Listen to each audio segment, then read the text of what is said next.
Warga belajar sekalian, tentunya sudah sering mendengar bunyi atau suara, tapi akan sulit menjawab bila ditanya apa pengertian bunyi. Sotomi, sotomi,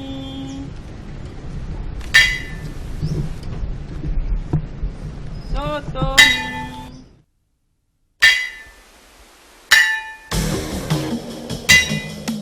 Pengertian bunyi adalah hasil benda yang bergetar dan menghasilkan suara. Dalam kehidupan sehari-hari, kita tidak dapat terlepas dari berbagai macam bunyi, baik bunyi dari percakapan manusia maupun bunyi-bunyi yang kita dengar. Kita dapat membuktikan bahwa bunyi berasal dari benda yang bergetar. Kita dapat melakukan percobaan sederhana dengan cara pertama, letakkan jari-jari di depan kerongkongan pada leher, kemudian berbicara atau menyanyi. Setiap kali kita berbicara atau menyanyi, akan terasa jari-jari kita bergerak. Hal ini membuktikan ada benda yang bergetar, yaitu pita suara di kerongkongan. Kedua, memukul batang besi. Sementara batang besi berbunyi, peganglah batang besi itu. Ternyata ketika dipegang, batang besi itu tidak berbunyi. Ini juga membuktikan bahwa batang besi itu tidak bergetar hingga tidak ada suaranya.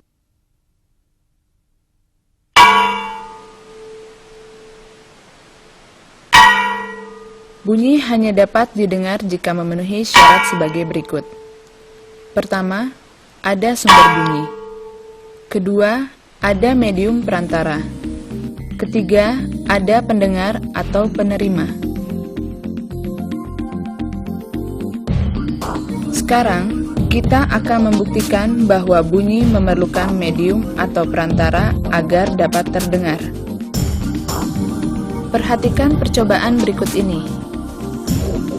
Di dalam sebuah wadah yang dapat dibuat hampa udara, terdapat bel listrik yang dapat dihidupkan dari luar.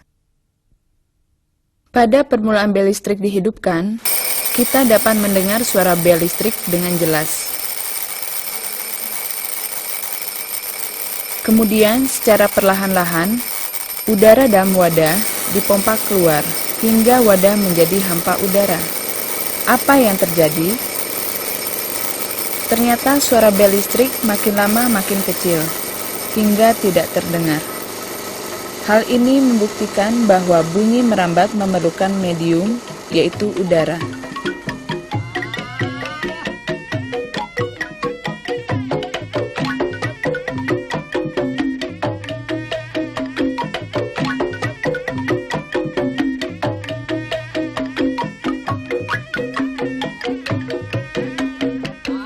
Selain dapat merambat melalui udara, bunyi juga dapat merambat melalui zat padat. Hal ini dapat dibuktikan dengan meletakkan telinga kita di atas rel kereta api.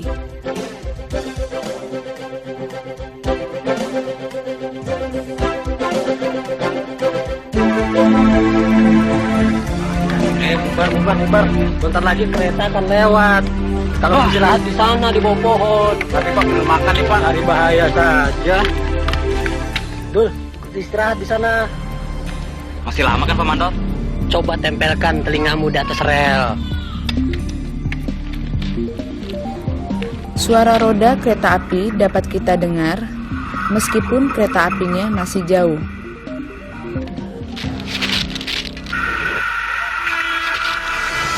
Hal ini membuktikan bahwa bunyi merambat melalui zat padat.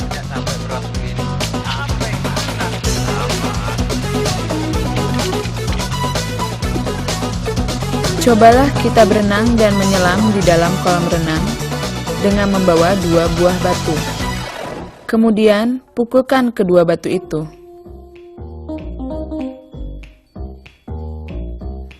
Kita akan dapat mendengar bunyi atau suara batu yang kita pukul tadi. Hal ini membuktikan bahwa bunyi dapat merambat di dalam zat cair.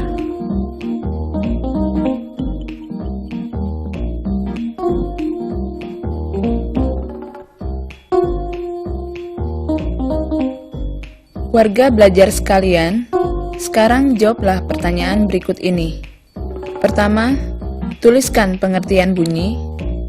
Kedua, tuliskan syarat terjadinya bunyi.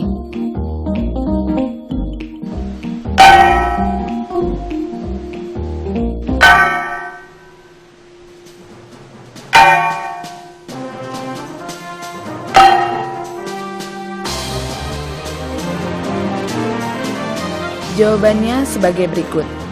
Pertama, bunyi adalah hasil benda yang bergetar dan menghasilkan suara.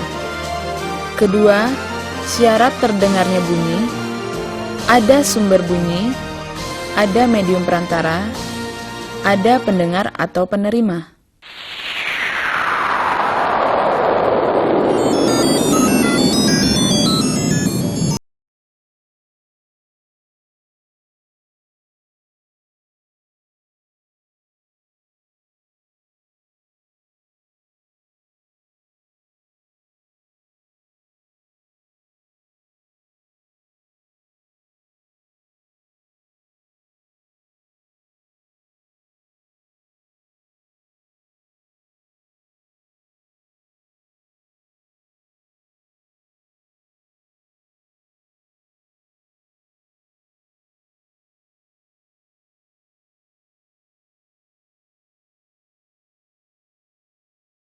Sonik dan frekuensi ultrasonik tidak dapat didengar oleh manusia.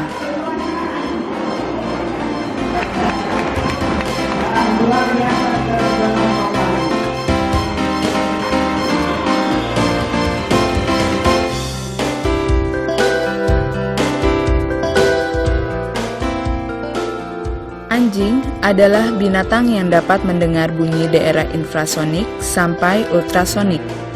Karena itulah anjing sering dimanfaatkan sebagai penjaga oleh manusia.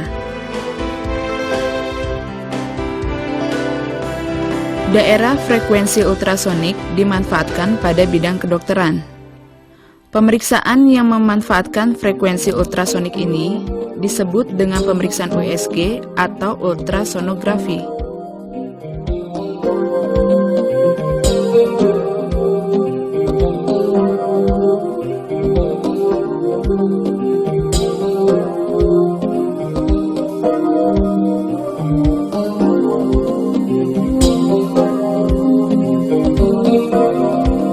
Bunyi, menurut frekuensi getarnya, dapat dikelompokkan menjadi nada, desah, dan dentum. Nada yaitu bunyi yang teratur frekuensinya. Contohnya antara lain bunyi gitar dan bunyi orang yang sedang menyanyi. Desah yaitu bunyi yang frekuensinya tidak teratur. Contohnya antara lain bunyi ombak, bunyi angin.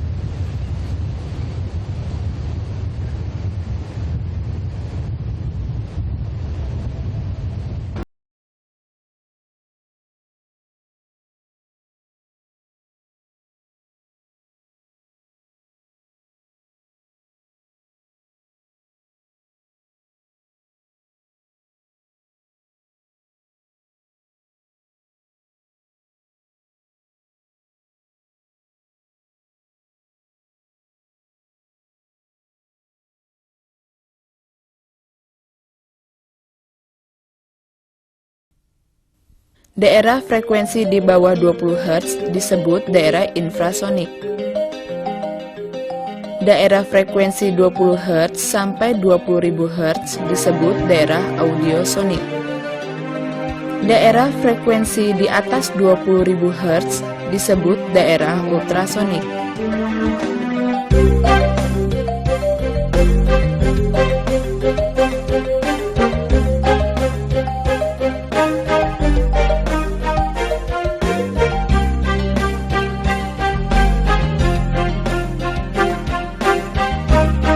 Nada yaitu bunyi yang frekuensinya teratur.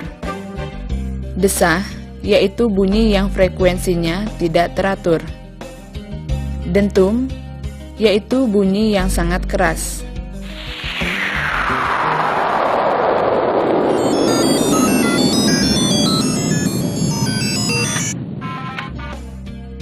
Gelombang bunyi mempunyai sifat-sifat sebagai berikut. Pertama, dapat dipantulkan.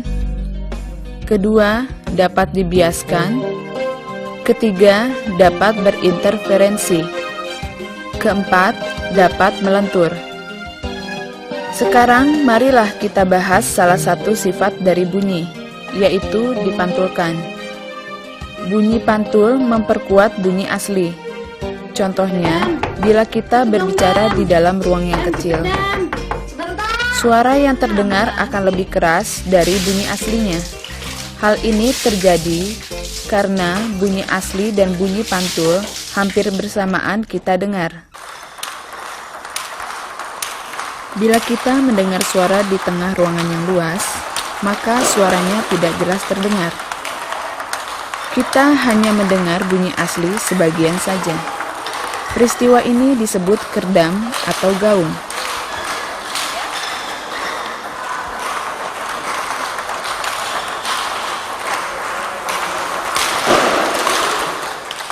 Ruangan rekaman suara dan studio itu dibuat kedap suara karena bahannya dibuat dari bahan khusus. Untuk keperluan rekaman suara dilakukan di studio agar tidak terjadi gaung atau kerdam.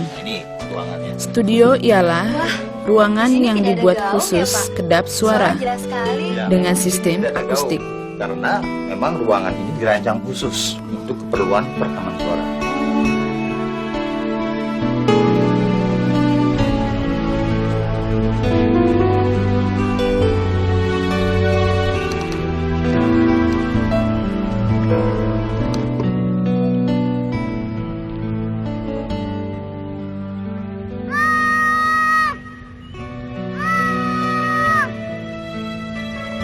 Bila kita berteriak di depan tebing, maka bunyi pantulan akan terdengar beberapa saat setelah bunyi asli. Suara teriakan kita seolah-olah ada yang mengikuti. Kejadian seperti itu disebut gema.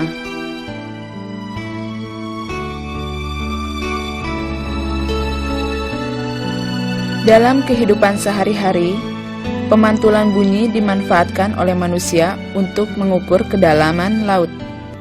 Alat sonar memancarkan gelombang ultrasonik ke dasar laut. Gelombang ultrasonik dipantulkan oleh dasar laut. Hasil pemantulan diterima oleh receiver. Bila receiver cepat menangkap gelombang pantul, berarti laut itu dangkal. Dan bila lama menangkap gelombang pantul, berarti laut itu dalam. Yang dapat dihitung dengan rumus H sama dengan V kali delta T dibagi 2. H sama dengan jarak atau kedalaman, V sama dengan cepat rambat bunyi, delta T sama dengan selisih waktu pantul. Jawablah pertanyaan berikut ini. Apa yang dimaksud dengan pertama, gaung atau kerdam? Kedua, gema.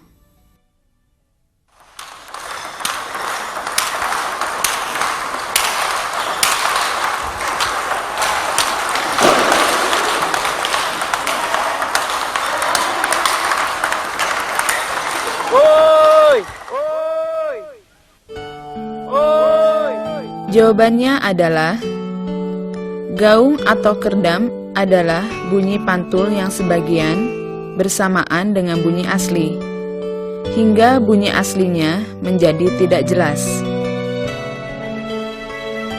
Gema adalah bunyi pantul yang terdengar setelah bunyi asli selesai.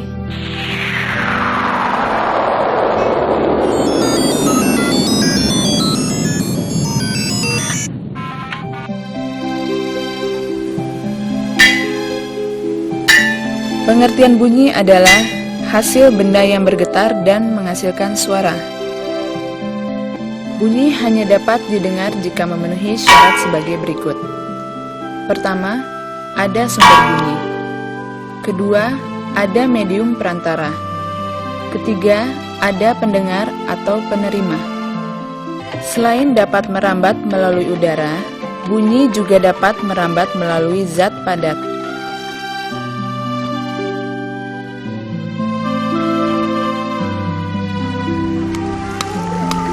Hal ini membuktikan bahwa bunyi dapat merambat di dalam zat cair.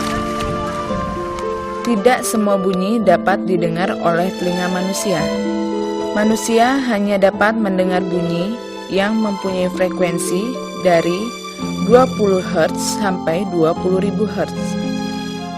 Daerah frekuensi di bawah 20 Hz disebut daerah infrasonik. Daerah frekuensi 20 Hz sampai 20.000 Hz disebut daerah audiosonik. Daerah frekuensi di atas 20.000 Hz disebut daerah ultrasonik. Anjing adalah binatang yang dapat mendengar bunyi daerah infrasonik sampai ultrasonik. Karena itulah anjing sering dimanfaatkan sebagai penjaga oleh manusia. Daerah frekuensi ultrasonik dimanfaatkan pada bidang kedokteran. Pemeriksaan yang memanfaatkan frekuensi ultrasonik ini disebut dengan pemeriksaan USG atau ultrasonografi. Bunyi, menurut frekuensi getarnya, dapat dikelompokkan menjadi nada, desah, dan dentum. Nada, yaitu bunyi yang frekuensinya teratur. Desah, yaitu bunyi yang frekuensinya tidak teratur. Dentum, yaitu bunyi yang sangat keras. Gelombang bunyi mempunyai sifat-sifat sebagai berikut. Pertama, dapat dipantulkan. Kedua, dapat dibiaskan. Ketiga, dapat berinterferensi. Keempat, dapat melentur. Bunyi pantul memperkuat bunyi asli. Contohnya, bila kita berbicara di dalam ruang yang kecil, suara yang terdengar akan lebih keras dari bunyi aslinya. Karena bunyi asli dan bunyi pantul hampir bersamaan kita dengar. Bila kita mendengar suara di tengah ruangan yang luas, maka suaranya tidak jelas terdengar. Kita hanya mendengar bunyi asli sebagian saja. Peristiwa ini disebut kerdang atau gaung. Bila kita berteriak di depan tebing, maka bunyi pantulan akan terdengar beberapa saat setelah bunyi asli. Suara teriakan kita seolah-olah ada yang mengikuti. Kejadian seperti itu disebut gema. Pemantulan bunyi dimanfaatkan oleh manusia untuk mengukur kedalaman laut. Alat sonar memancarkan gelombang ultrasonik ke dasar laut. Gelombang ultrasonik dipantulkan oleh dasar laut. Hasil pemantulan diterima oleh receiver, yang dapat dihitung dengan rumus H sama dengan V kali delta T dibagi 2. H sama dengan jarak atau kedalaman, V sama dengan cepat rambat bunyi, delta T sama dengan selisih waktu pantul.